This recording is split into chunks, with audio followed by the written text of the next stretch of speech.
we present Lucille Ball and My Favorite Husband, a new series based on the delightful stories of Isabel Scott Rorick's gay, sophisticated Mr. and Mrs. Cougat, two people who live together and like it. Starring Lucille Ball with Richard Denning.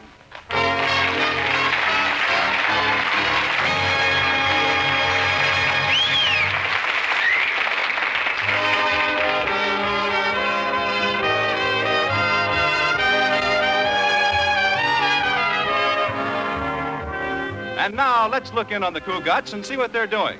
Oh, but hold your hats. Liz and George are having an argument about their plans for the evening.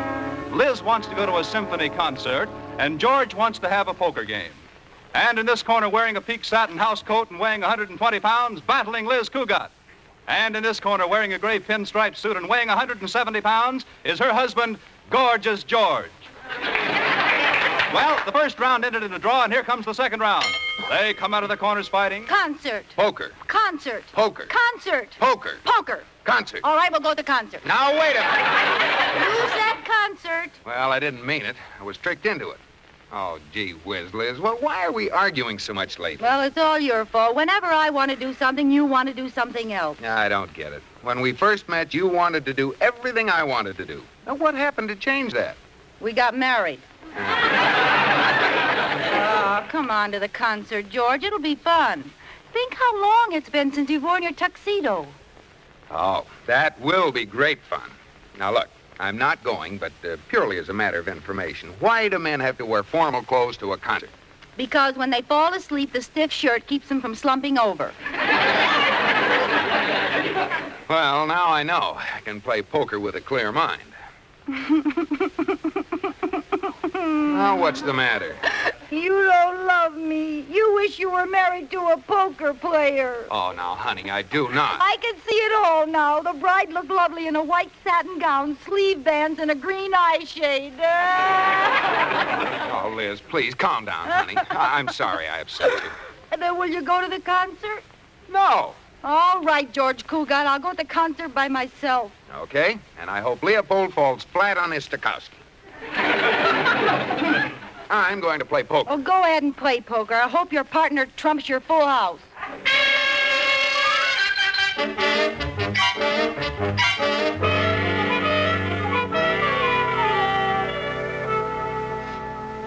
Oh, Mrs. Cougat, can I get you some lunch? Lunch? Oh, I forgot to tell you, Katie. I'm going to a woman's club luncheon. So you better make me a nice big sandwich. I know what you mean. Well, who's going to speak today? A marriage consultant named Professor Milmoss. He's going to talk to us about happy marriages. I'm so upset about that argument George and I had, I don't even feel like going. Well, why don't you stay home? Oh, I can't. I have to sit on the speaker's platform as an example of a woman who's been happily married for 10 years. Oh, well, it'll be worthwhile if he knows what he's talking about. Oh, certainly he knows. He's been happily married 8 times. I don't know if that qualifies him or not. I've been married 6 times, and I'm no expert. 6 times? I didn't know that, Katie. Let's see. First there was Peter, Harold, Oscar. Then came Orville, Egelbert, and Yancey. Well, congratulations. How can you remember all the names? Oh, it's easy. When they're in the right order, their first initials spell phooey. Katie, you always told me your first husband was named Clarence. He was. I left him out. Why? Because you can't spell phooey with a C. Well, if the professor sounds like he needs help, I'll send him to you.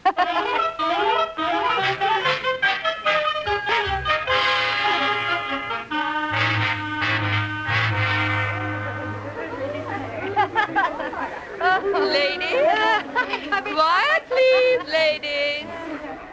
Girls! It is my pleasure to present to you one of the world's greatest authorities on successful and happy marriages, Professor Philpott Milmoss. Professor Milmoss, that's you. They're waiting. Ladies, pardon me till I take a swallow of coffee. There.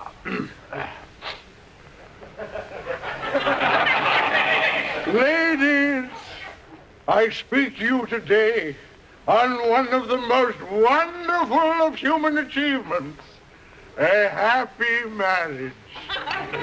No, don't take that plate. I haven't finished that pastry.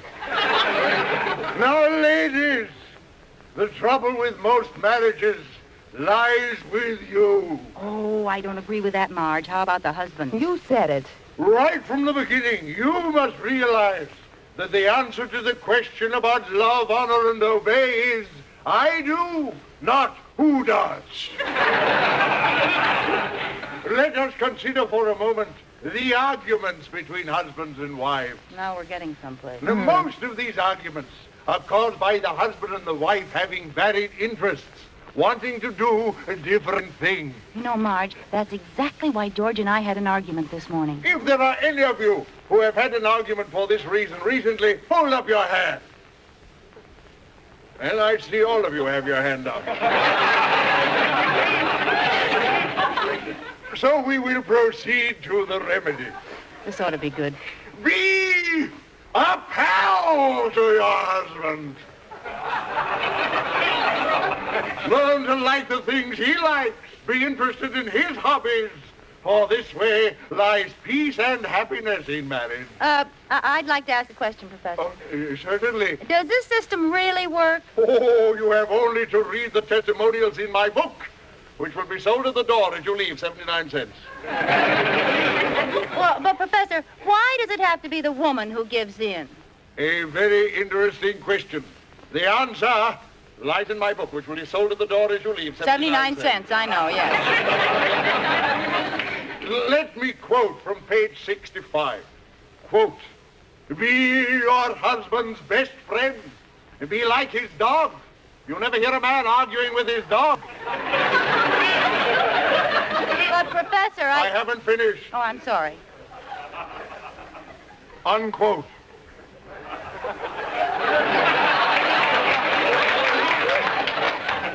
Yes? Professor, I'm going to try your system. Almost. What do you mean, almost? Well, I don't mind running out to greet my husband when he whistles, or even running and jumping into his lap, but I'll be darned if I'll sit on the floor and lick his hand while he's eating dinner.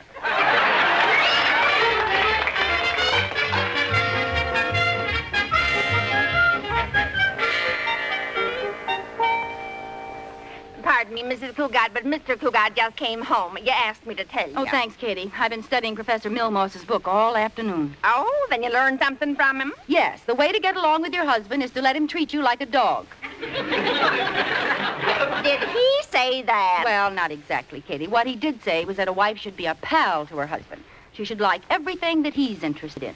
That wouldn't have worked with my first husband. Why not? He was interested in a little blonde waitress. Oh, fine. Well, I think it'll work with George. You know, Katie, our marriage might have been ruined by my attitude. I'm going to be a pal to George. Well, he's in there reading the paper. Good. I'll start in by reading the paper with him, the part he likes. Wish me luck. Hello, George. How's my little husband tonight? Your little husband is fine, and he is not going to that concert. Oh, who cares about an old concert anyway? Give me part of the paper, honey. All right. Here's the society page. Society page? Oh, give me something interesting. Where's the sports page? Sports page? Mm-hmm. I've never seen you read the sport page. Well, I never miss it. Give it to me. I'll read it to you. Yeah, this should be interesting. Here. Mm-hmm. Well, let's see now. Williams bags crown by Tico in 8th. Tico. Mm-hmm. That's TKO. Well, how would you pronounce it? Technical knockout. Oh. Well, I never cared much for basketball anyway. I see. Oh, well, now here's something I didn't know about. Midget racing. What about it? They ought to be ashamed making those little men run around the track. Thank you, Ted Husey. And you didn't think I knew anything about sports. Tell me, Red Barber, what else is new in the sports world? Oh, my goodness. This is even worse. They're racing little girls. This I've got to see. It says so right here. Yesterday at Tanforan, a race was won by a 3-year-old maiden. You can't fight a thing like this. You've just got to let it go. Well, she certainly was carrying a lot of money for a little girl. She had $2,000 in her purse. Liz, that would do credit to Grantland Rice. For what? Haven't you ever heard of Grantland Rice? Certainly I've heard of Grantland rice, but I never tasted it. Oh, Liz. George, I have something to tell you. I'm not going to the concert tonight. Oh, you're not? No. No, George, I'm going to be a real pal to you, sharing the same thing. I'm going to stay home and play poker with you and the boys. What? But, Liz, you don't know how to play poker. Well, I'm going to learn how. I've got a whole hour before they get here. Oh, no.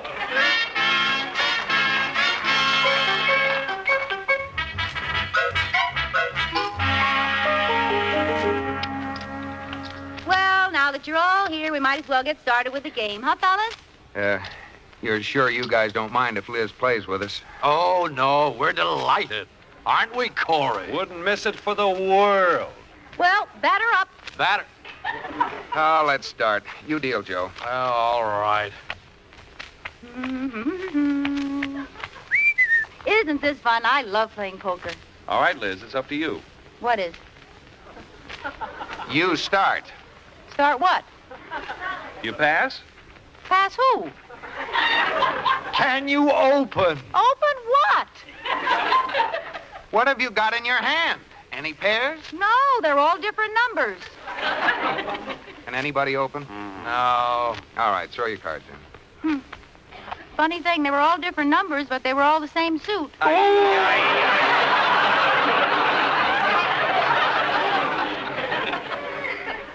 Your deal, Corey. Do I have to? Oh, well.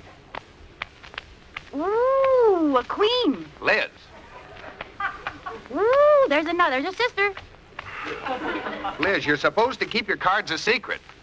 Ooh. What did you get, Joe? I shouldn't talk, but tell your two Andrews sisters not to wait up for Laverne.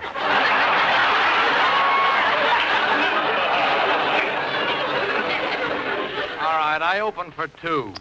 I'm in. I'm in. Put in 2 chips, Liz. Okay. 1, 2, there you are. Cards? They're in your hand. Now, give me 2. 3. How many cards do you want, Liz? Oh, do I get more? You throw away the worst cards in your hand and try to draw better ones. Why? Because that's the way you play poker. Oh, well, which one shall I throw away? The 2 queens or the 3 fives? Well,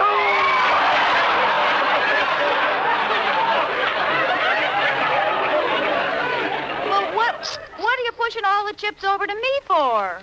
Because as much as I hate to admit it, you win. I do? Oh, this is fun. Come on, deal them again. I could play poker all night.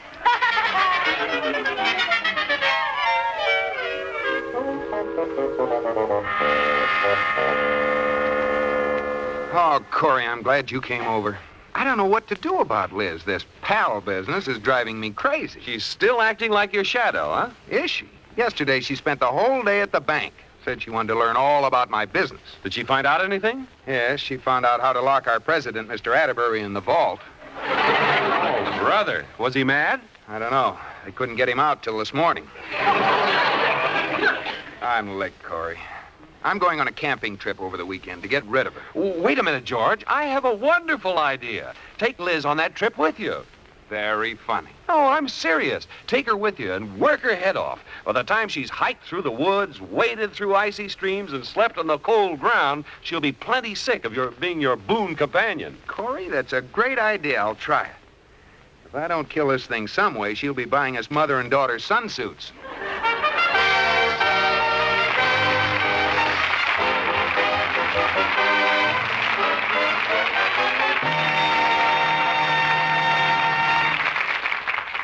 Let's clear up a misconception about NATO, the North Atlantic Treaty Organization.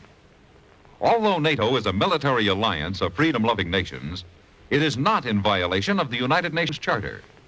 For the UN specifically permits its member nations to band together in smaller groups to safeguard their independence. That's why, ever since NATO was founded back in April 1949, it has been a help to the UN rather than a source of embarrassment. Because NATO, like the United Nations, is helping to maintain the peace and has served as a most effective deterrent to the forces of aggression.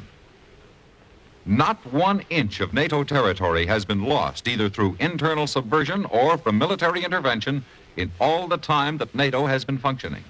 And just as important, the NATO countries have also raised their economic self-sufficiency and standards of living to post-war highs. Is it any wonder that NATO is known as the shield of freedom and the hope of the free world? Give NATO your continuing support and interest. Learn more about its vital work, military, political, cultural, and economic. Remember, NATO is guarding your freedom.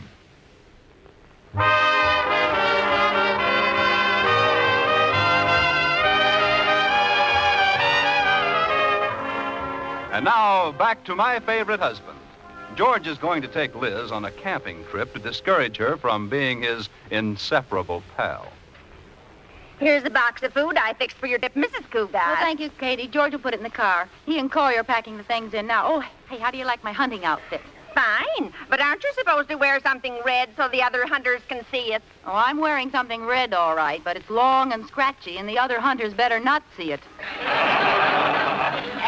Mrs. Cougat, I don't know whether to tell you this or not, but I overheard something around here yesterday. Katie, you don't think I'd listen to anything you picked up by eavesdropping, do you? What was it? Well, Mr. Cougat's only taking you on this trip to make you good and sick of being his pal. He's going to run you ragged with hunting and hiking and fishing. Katie, are you sure? I was right outside the room when Corey Cartwright suggested. That's how I got this lump on my head. I forgot the door opened outwards.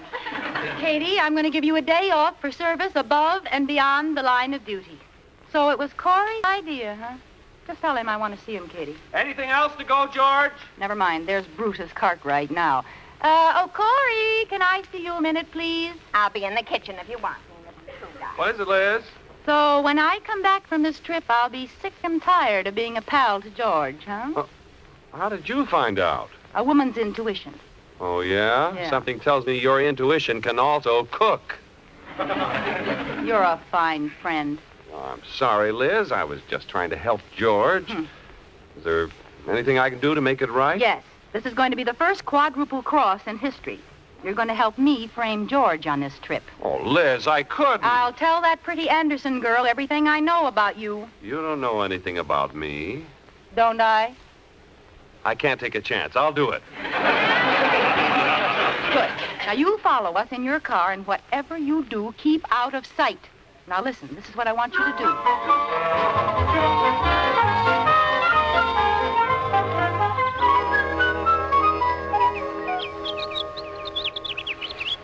Ah, this mountain air is wonderful. I never get enough of it.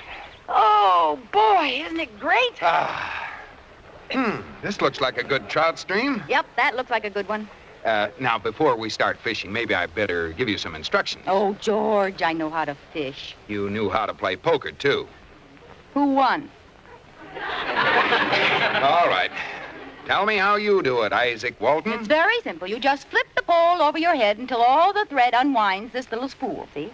Uh-huh. And then what happens? Then all the thread falls into the water, wraps around the fish, and chokes it to death. No, Liz, you don't choke it to death. I know. You hit it with a pole. Oh, no. Here, I'll show you how to cast.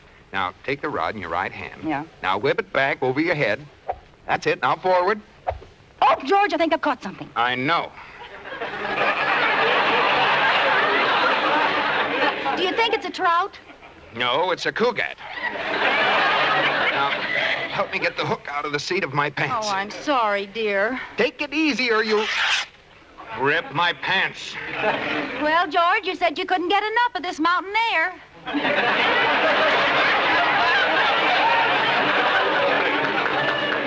Oh, let's fish. If you're sure you won't get tired standing out in this cold stream for hours and hours. No. George, I'll tell you what. Let's split up and see who catches the most fish. All right. I'm going up around the bend. Now, look, I'll do you a favor. Now, don't go up there. It's too shallow, not enough rapids. There aren't any fish there. But it's pretty around there. Have it your way. Well, I'll see you later with a lemon. Goodbye. Let's see now. We should be right up here around the bend, I guess. Liz, over here. Oh, Corey, there you are. Have you got 'em? The best they had at the market. 6 trout. Aren't they beauties? Wonderful. Throw 'em to me, Corey. Then I won't be lying when I tell George I caught 'em.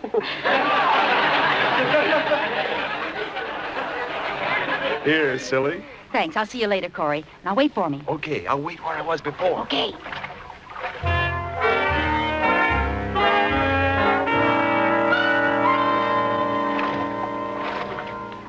George!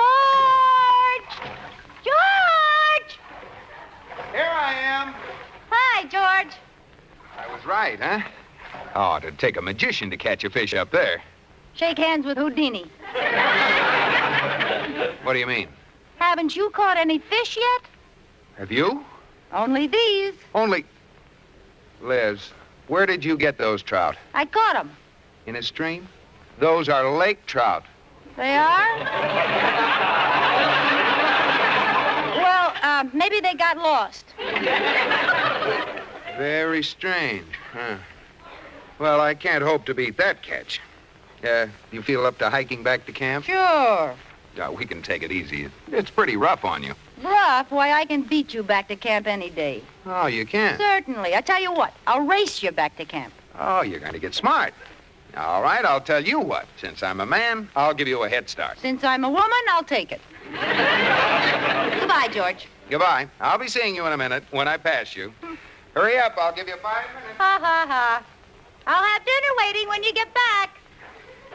Now, where did Corey get to? I don't see him anyplace. Liz, how did everything go? Oh, fine. Corey, do you have your car here? Yeah, why? I'm hiking back to camp in it. Hurry before George comes trotting by.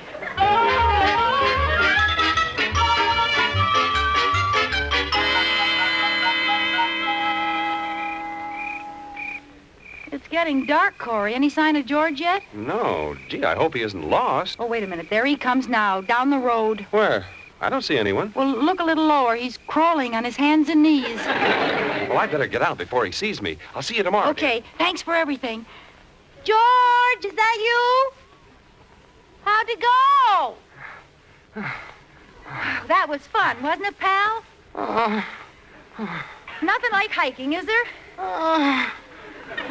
George, you aren't tired, are you? George, say something. Water. Oh, I'm sorry, George. I used the water. I got back so early I had time to wash my hair. You got back that early? Yes, but I cheated. I ran most of the way. Well, George, if you're that tired, you better go to bed. Remember, you promised to take me hunting at 5 o'clock in the morning.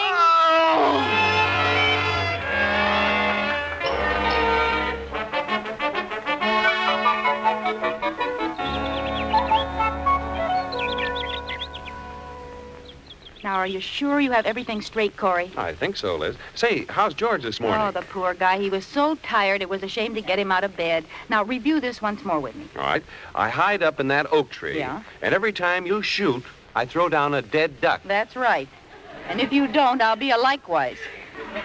Now, what if we shoot at a target? Well, you're going to choose that horseshoe attached to the fence over there. Yeah? And I'll bang this one with a rock like this.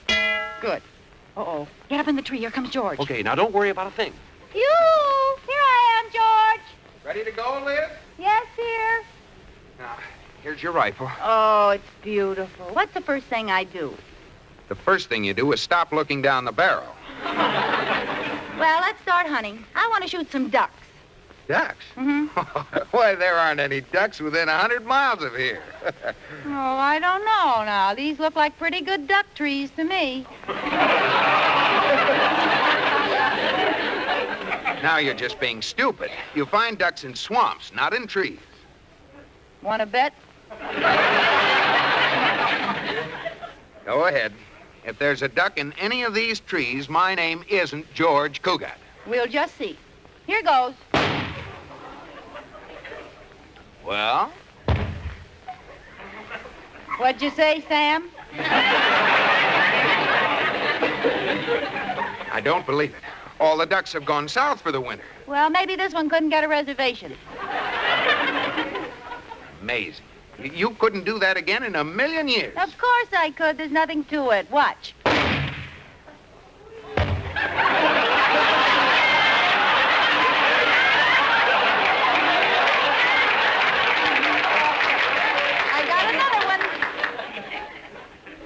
There's something very funny going on around here. What do you mean? I mean this. First, you catch lake trout in a stream. And now you've shot a duck that's marked bird's eye frozen food. Well, that's what he gets for not going south for the winter. Look, we'll just shoot at something we can see. A bottle or a can or... Oh, wait a minute. There's a horseshoe on the fence. Horseshoe? Yeah. Oh, no. We don't want to shoot at that. Oh, yes, we do. But it's so little. Well, maybe you're right. Okay, you talk me into it. Here I go. By gosh, you did it. Nothing to it. Watch this one, with my eyes closed. How was that? Sensational. Especially since you were facing in the opposite direction. I banked it off that tree over there. Let's see you do that again. All right. Ha ha, you missed it.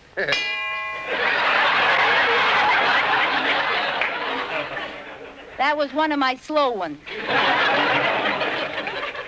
Give me that gun, Liz. I'll show you some real fancy shooting. What kind? There's a wolf up in that tree. There is? Yeah, a blonde one with a bow tie. You know, they often climb trees to eat ducks. Now, watch this. 1, 2... Hold it, George! Come on down, Corey. It's all over.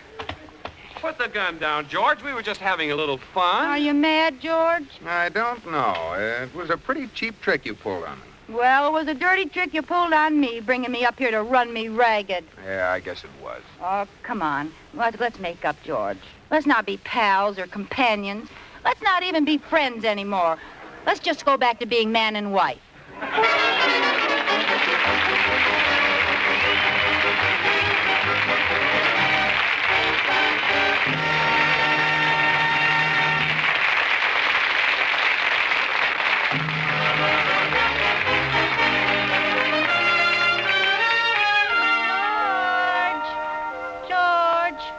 George, are you asleep?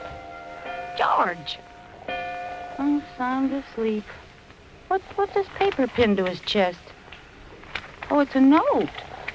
Oh, dear pal. Yes, I am asleep. I took a sleeping pill to make sure of it. Good night. Oh, isn't he cute? Good night, George.